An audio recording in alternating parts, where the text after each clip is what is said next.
everybody. Today I am here to talk about my latest read, which was Haunted Ever After by Jen DeLuca. I decided that I'm still continuing on with the spooky themed books into November. I feel like spooky season, it goes by too fast, okay? And since there's not really any like Thanksgiving themed books that I can think of, I mean, I'm sure they are out there, but I just feel like looking at my TBR, I have so many like ghost, vampire, werewolf themed books. I don't really have a lot of turkey books, so I decided why not just continue on with the theme. And there was no better way to continue on by borrowing this from my friend Haunted Ever After. This is the same author who wrote the Well Met series, which I really, really love. I love the first one. The rest of them aren't my favorite, but the first one is amazing, and it was like my first introduction to Ren Fairy stuff. I actually hadn't been to a Ren Fair until this year, and when I went, I was like, what an accurate depiction Well Met was. Like, I feel like it prepared me so well for everything. So I really love Jen DeLuca as a writer. I think she's so cute. And what was really exciting about this book in particular, because I double checked with my friend before I borrowed it from her, was that it actually is a ghost story. Like, I wanted to confirm, because there's some books, you know, where it's like the person thinks it's a ghost or something like that, and then it's really not. But this is full on supernatural. And the premise of it is basically about this girl Cassie who moves from the big city to this small town, and this small town has a secret somewhat. It's well known by everyone that lives there, but obviously no one outside knows there, and that is that it's haunted, or full of ghosts, I should say. I guess it depends on your definition of haunted, because haunted to me means like there is a bad presence that means to do bad things, whereas like if it's a ghost just chilling, like yeah, your town's technically haunted, I guess, by definition, but it's not haunting you because like they're just chilling. There's a ghost along the beach who just like follows you and you leave a can of beer out for him. There's a ghost that perpetually keeps like the ice cream cold in the shop. And then of course there's the ghost that lives in Cassie's house, the ghost that she didn't actually know about when she bought the house. And that is mean Mrs. Hawkins. Yes, Cassie moves into a house that she does not realize is haunted, and she learns that her house is haunted one morning by waking up to seeing the magnetic like tile things that she has on her fridge. They've been moved to spell out specifically wrong in my house. So not a great welcome when you're moving into a new place. But luckily she has the cute barista down the road, Nick, who himself is dealing with a ghostly problem because the previous owner of the cafe that had passed away still hangs around and texts Nick and lives with him in his apartment.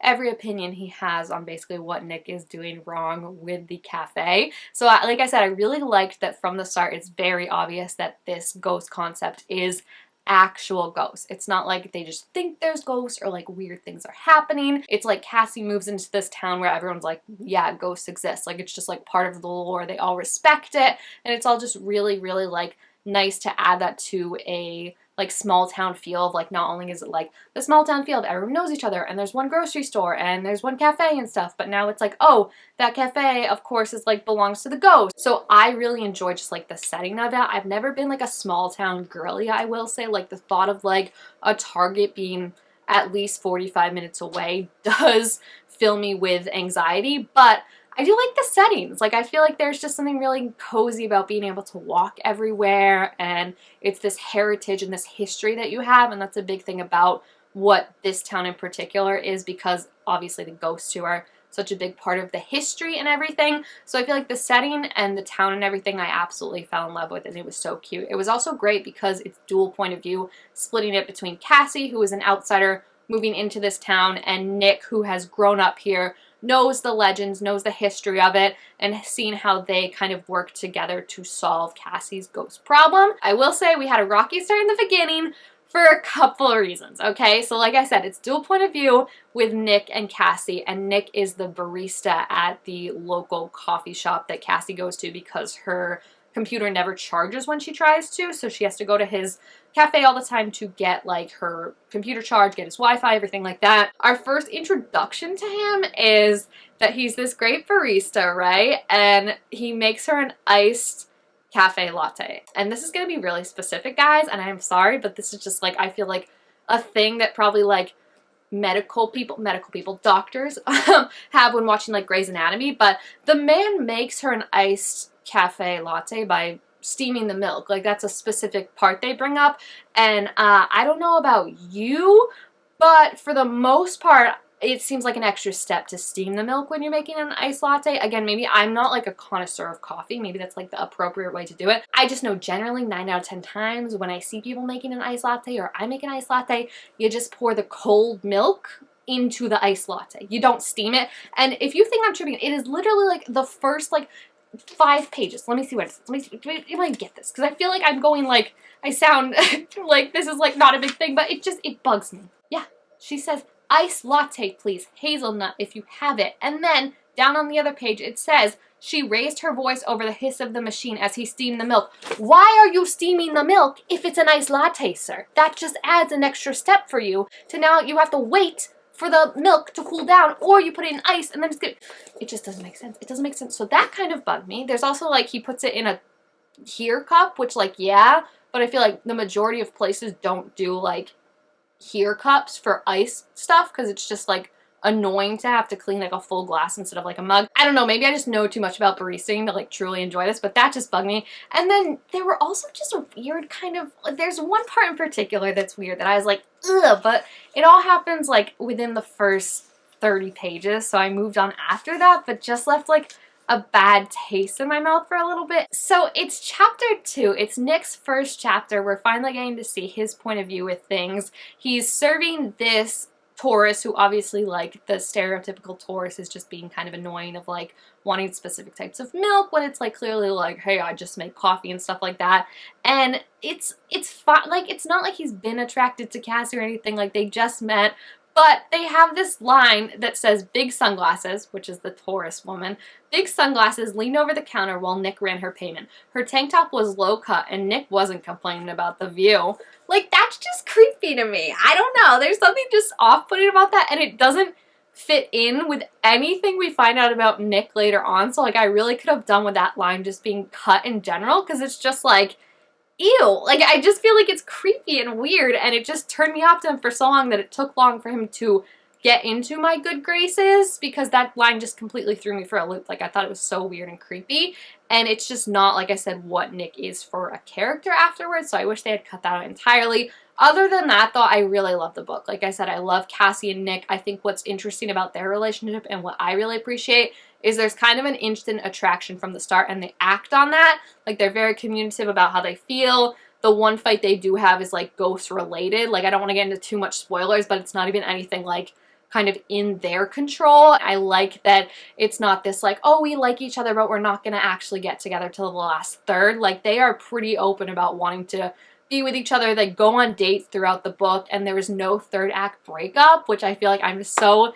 excited to say. Like, the third act breakups are always just so annoying, because like, you know that like you're just getting to a point in the book where it's like something's going to come out that causes them to break up. So to not get that was really great. And again, I think it just contributes to how strong and fun their relationship was. Like, I just love where it's like you don't always feel like you have this thing hanging over your neck when reading a book, because you're just waiting for like this secret to come out, or like this thing that's going to break them up before they inevitably get back together. Like, not having that just makes it so much more fun. So I really enjoyed the world. There's supposed to be at least one other book in this series, and I could see it being either Sophie. Well, Sophie and Theo are definitely going to get a book. Sophie's the ghost tour girl, and Theo is like the historian who's super much about like historical accuracy. So they were kind of fighting a little bit in this book on the sides, but then they start to work together towards the end, and you can tell they're definitely going to get a book. There's also mentions about Libby, who is the granddaughter of like the woman who can see and talk to ghosts in this town. And there's a quick mention about Nick's cook having a crush on her. So I don't know if they'll get a third book, but I think that would be really fun too. She mentioned she wrote the second book in this series, and I think that's going to be Theo and Sophie. I couldn't find like confirmation about it online,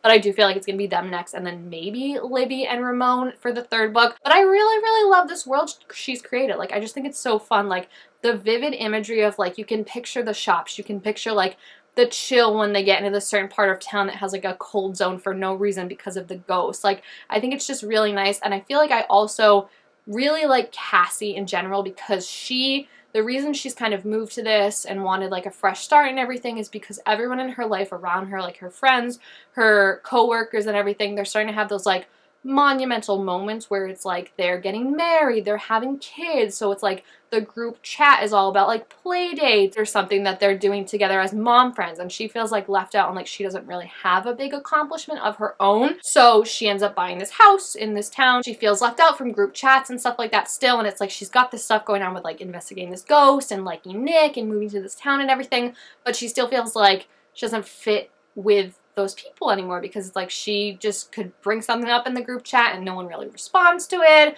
or they just focus on like what they're talking about with like their kids and stuff, which she doesn't have anything to contribute to that. And I feel like for the age of like being an adult, that's very understandable and relatable, and I just love how she dealt with it. There's also a line that I really love when like she has a fight with Nick and she wants to talk about it, but then she realizes like she'd have to explain everything to her group chat about like who Nick is, because again, like they just haven't talked. And she has this great line, like I love it so much. Her chest tightened and tears blurred her vision. She was fine. She was strong. She didn't need a man who was going to go off on her like that. Not every group text was about her, and she didn't need them to be. But a small sob came from her throat as she pressed the heels of her hands against her closed eyes. Sure, she was fine and she was strong, but she was lonely. And that line just got to me so much because, one, it's a great line in general, but it also reminded me so much of Greta Gerwig's Little Women adaptation, when Saoirse Ronan as Jo has that line where she's like, I'm so sick of like people saying that women are only meant for like one thing, like they have hearts and they have minds and they have dreams of their own, and people usually cut it off there, but the full quote is, but I'm lonely. And I think that's just such a thing to struggle with that's so relatable, is like feeling like it's like you want to be strong and you want to be independent and you know you are, but at the same time, sometimes you just crave comfort, you crave companionship, and it's like you have to feel like sometimes you can't admit that, because then it's like spiraling into like, oh, well, I'm not strong, I'm not independent, but like realizing that it's okay to be both, even though they are seemingly contradictory. Like it's okay to still be independent, be strong, and need people. That's not like necessarily exclusive. And I just think I related to Cassie so much, and that line definitely stuck with me, and I think shows a great deal about her character and also why you root so much for her when she starts to make friends outside of Nick and everything. And even her and Nick as a relationship you really love, because they really get each other and they're really cute and funny. But I just also love like when Sophie and Libby start hanging around her and she realizes like they're not just here to like try and stick up for Nick or like be like, hey, you should get back to, or you should forgive Nick. Like they're genuinely there to hear her side and comfort her and stuff like that. And I think it just seeing someone who feels like they don't fit in and they don't have a place in their life find that they have friends and make those friends, like it's always just such a win to see that, because I think everyone can relate to that no matter what age you are, no matter what you're going through in life, of having that moment where you felt like you didn't have anyone, of you were the odd one out, and then finding that you did have people and you made new friends. And I think it's the easiest thing in the world to say it, right? Of like, oh, time, like you'll make friends. But it really is one of the best feelings in the world when you look back and realize like, oh, I felt so lonely and now I've got this great support group. And I think just seeing that and talking about that was just so great to see. And then again, also set to this fun setting of like there are ghosts, and finding out the whole mystery with Sarah Hawkins and everything, her ghost that's living in her house.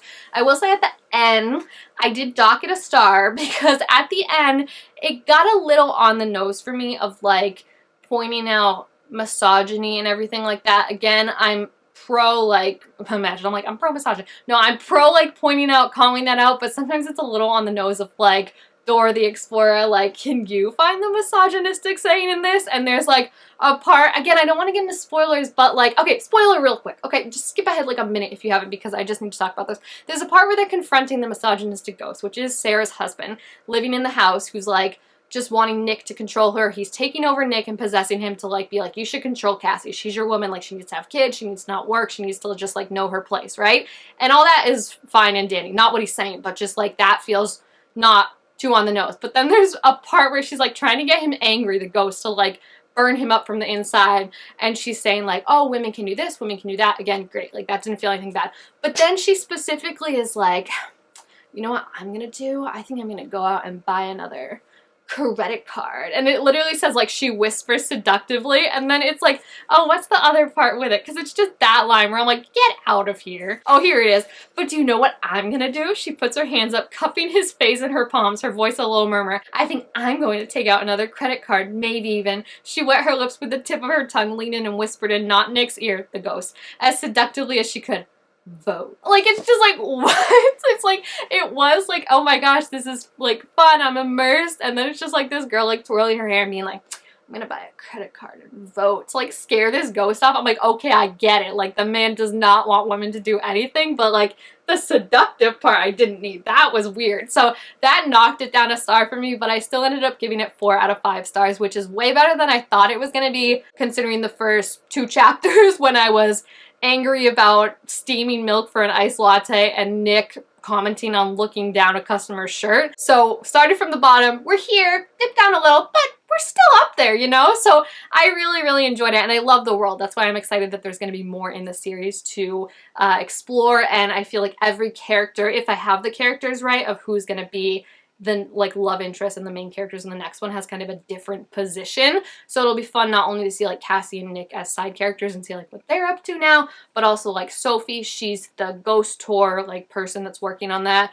We've got Theo, who runs the historical site. We've got Libby, who is the granddaughter of, like I said, the woman that can communicate with ghosts. And then Ramon, I don't know if that'll be her love interest, and we don't know a ton about him, but it's just, it'll be fun to see like all these different roles these people have in this ghost town and what they get up to. So yeah, I really, really enjoyed it. A lot more than I thought I would, like I said, based on the first 2 chapters, and I highly recommend it. I think it's so cute and spooky, and I don't really like scary, like horror things, so this is right up my alley of like, it's not scary, it's just spooky. Spooky to me is like cute scary, you know? Like, it's not like you're like, ah, but maybe you're holding the covers a little tighter. So I enjoyed it so much, and I could not recommend it enough. If you're looking for like a ghost, haunted, spooky story, I definitely think this is it. And if you liked Well Met, I think this is like Well Met, those vibes, but with like a ghost aspect of it instead of the Renaissance. Like Jen DeLuca, like when she writes it, you know, like you feel immersed by it all, because that's how I felt with the Ren Fair, and now this is how I felt with this, even though I've never been to a haunted town, but I feel like I was at one. So yeah, thank you guys all so much for watching. Make sure to give this video a thumbs up if you enjoyed it, and let me know what you thought about the book down below in the comments. Also, make sure to give this video a thumbs up if you enjoyed it, and I will see you guys next time. Bye!